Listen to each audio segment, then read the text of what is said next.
How's it going, everyone? It's Harvey from Weather Swirl and Drop. Today is November 8th, 2021, and today we're going to focus on the major Midwest snowstorm that could dump up to 10 inches of snow in some areas in the Midwest, and we'll also talk about our next potentially major snowstorm that could impact the Northeast and bring the first snowfall for you guys for the season in the Northeast. But before I begin, make sure to subscribe if you want to see more weather-related content. Make sure to like if you like this video, and make sure to turn on post notifications if you want to see even more weather-related content. So let's begin by taking a look at the GFS model as of 120 hours from now, and you do see we do have a little Alberta clipper moving through the northern Midwest, and it's associated with some snow showers towards the north side of it. And of course, if we take a look at the eastern half of the United States, we have a very pronounced jet stream dip with a strong northwesterly flow that's bringing a lot of that cold air from Canada further southward,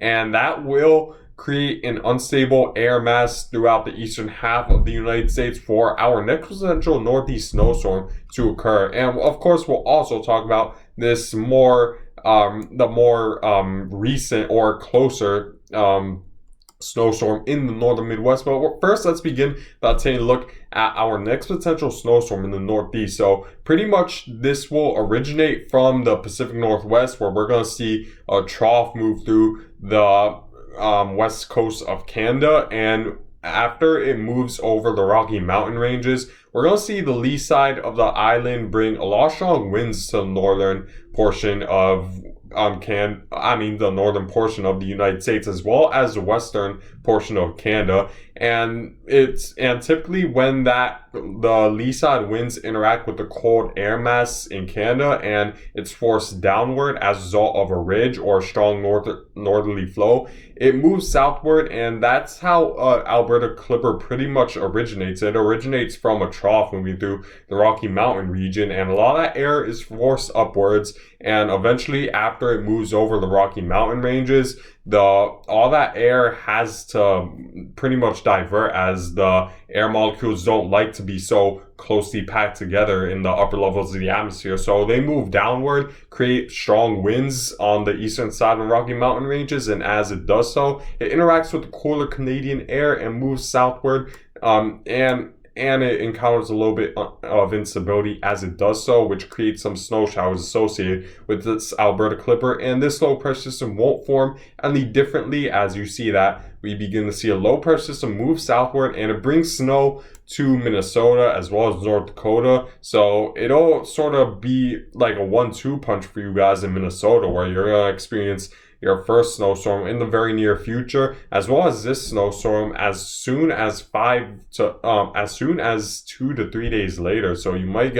experience a lot of snow over the next week or so, right around Minnesota and North Dakota. But as this moves further southward, the GFS model is forecasting this low pressure system to strengthen, or at least have enough convection to have some areas where the snow could be heavy at times, right along the southern Great Lakes region, where you see the darker shades of blue are covering Ohio. This is approximately 6 days from now, and you see the snow is Michigan is also involved in the snow. Indiana, Chicago is involved in the snow. Milwaukee, Wisconsin, and if we were to continue to move forward, a lot of the snow entrains the Northeast, especially the interior Northeast, and this could be the opportunity for a lot of you guys in the Northeast to experience their first snowfall of the season. It may not be a lot, especially closer to the coast, as a result of the warmer than average sea surface temperatures. That certainly should warm up the temperatures for a lot of snow or any sort of snowfall accumulation to occur, but it should be enough. But it could be cold enough to where you might see some snowflakes falling even closer to the northeast coast. But there's still a lot of uncertainty, because by the time this snowstorm reaches the Northeast, according to the GFS model, it'll be right around the 6-day mark. So in 6 days, there's a lot that could change with the forecast. It could either go well far northward to where it'll mainly be a rain event for majority of the Northeast. However, there is also that possibility that maybe this moves southward and even more cities along the northeast coast experience snowfall. But there's still a lot of uncertainty with this, so I want to emphasize that, as do not take this so seriously just yet, but at least be aware of this throughout the northeast, as you could experience your first snowstorm throughout the northeast for into next week. So this is definitely something you guys want to keep in mind. And taking a look at the and what also raises the uncertainty is the fact that the European model isn't necessarily agreeing with the GFS model much at all. While they're both taking they're both taking a clipper system moving through the northern United States and bringing some snow showers throughout the northern United States.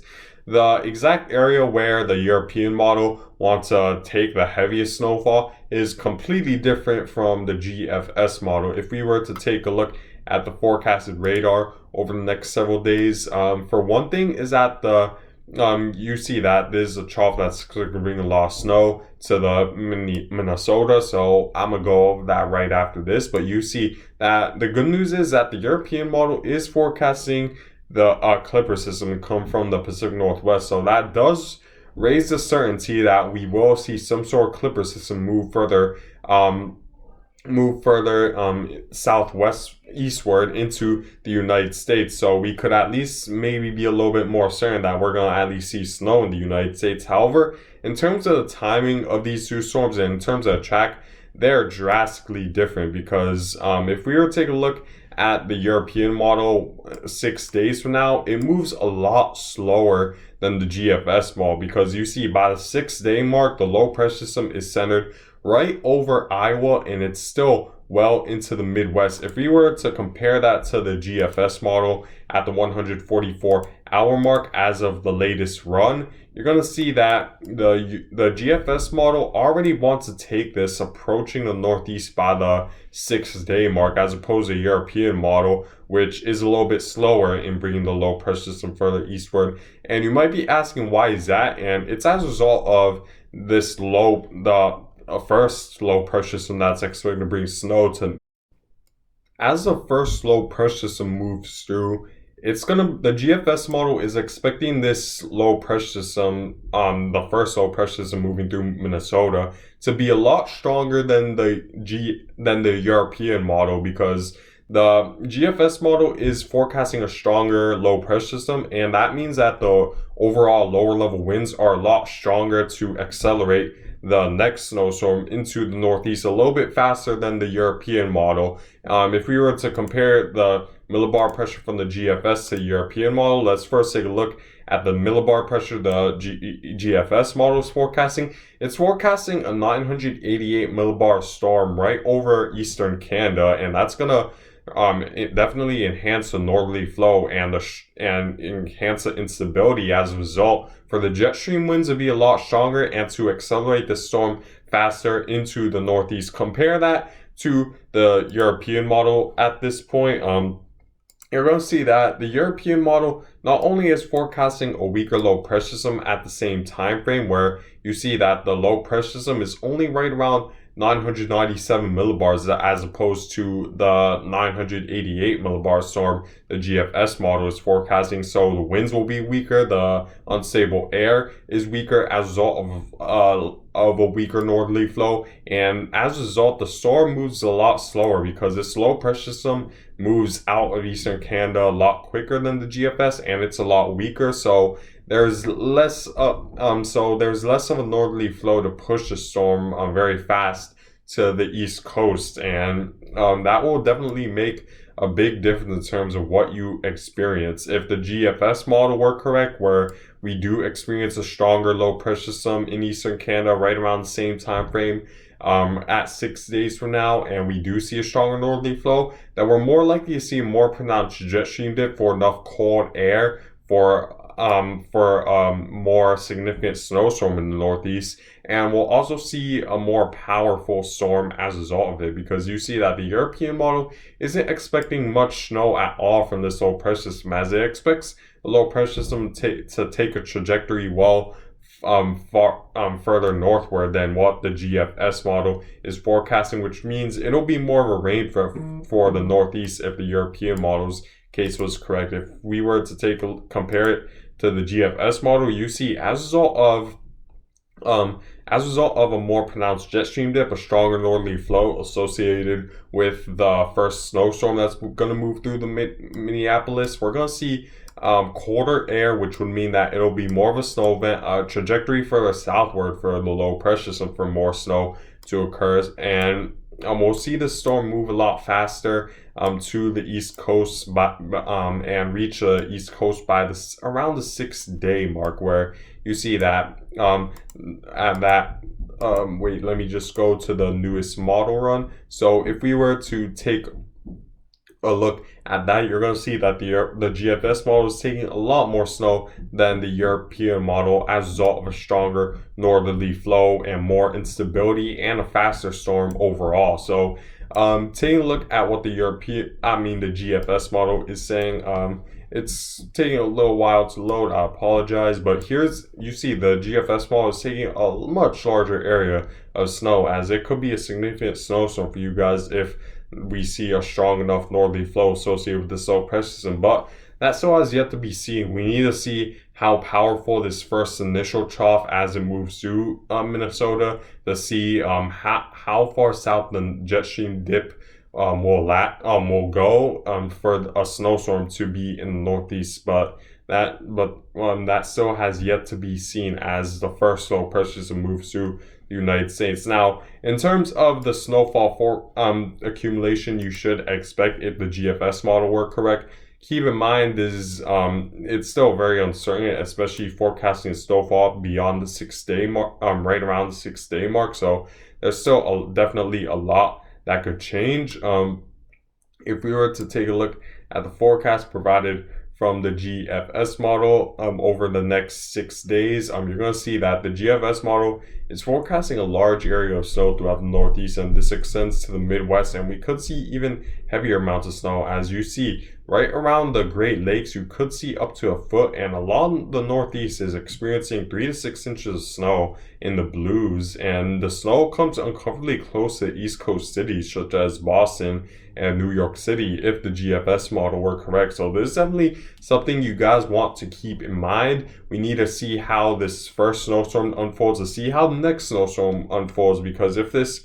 first snowstorm is a lot stronger than anticipated, then we're more likely to see the second snowstorm be a lot more significant than anticipated. So we just need to wait and see. But you see that if the GFS model's case were correct, we see a large area of 3 to 6 inches throughout Michigan. Chicago's involved, Ohio, where you could see over 6 inches of snow, and even Milwaukee and headed into the Northeast, you could experience a large area of snow. Compare that to the European model, where the European model isn't as lenient as bringing as much snowfall as the GFS model. If we were to take a look at that, you're going to see that the European model is very restrictive in bringing snowfall throughout the Northeast, as it's pretty much staying exclusive to like the Great Lakes region, and that's about it. So there's still a lot of uncertainty. We need to see which model is correct. As of recently, the GFS model has been a little bit more correct, so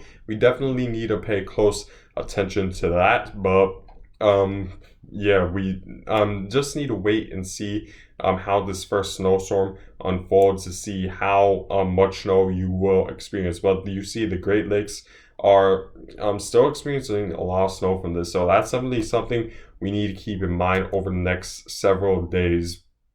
Next, let's take a look at the Futurecast radar for this next potential snowstorm in the Midwest, because of course we also need to pay attention to the snowstorm that's expected to occur in Minneapolis, as it should begin right around Wednesday for you guys, early Wednesday for a lot of you guys in Minnesota and North Dakota, where you see that the temperatures could be cold enough for snow, and you could experience a good area of potentially 1 to 3 inches of snow and a large and potentially over 6 inches of snow in the extreme northern portions of Minnesota. So you need to keep in mind of that. It's pretty certain you guys now will experience snow in the North Dakota and northern Minnesota, so make sure to prepare for a big snowstorm for you guys, especially in the extreme northern portions of Minnesota. The good news is that a lot of rain will entrain this storm as it moves through Minnesota, so that should limit the area of snowfall, but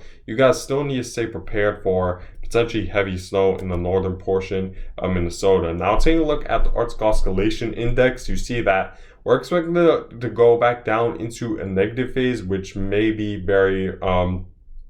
which may mean that we could experience a lot more colder air in the near future, as well as snowstorms, which kind of coincides with what the GFS model wants to bring, which is a major snowstorm to the Northeast. So we need to keep a close eye on that. Now taking a look at my forecasted snow forecast. So first, let's take a look at Minnesota and the first snowstorm, and I'm expecting 6 to 12 inches throughout northern Minnesota, which is considered a major snowstorm for you guys. So right around International Falls, Minnesota, you need to pay close attention to this. Make sure to prepare for heavy snow. And just south that, I'm expecting 3 to 6 inches, and even further southward, I'm expecting around 1 to 3 inches of snow, which includes Minneapolis and the Dakotas as well. So make sure to prepare for a snowstorm right around that region. And in terms of the Northeast, I'm not giving specific numbers because it's still too far out to forecast how much exact snowfall you'll experience, but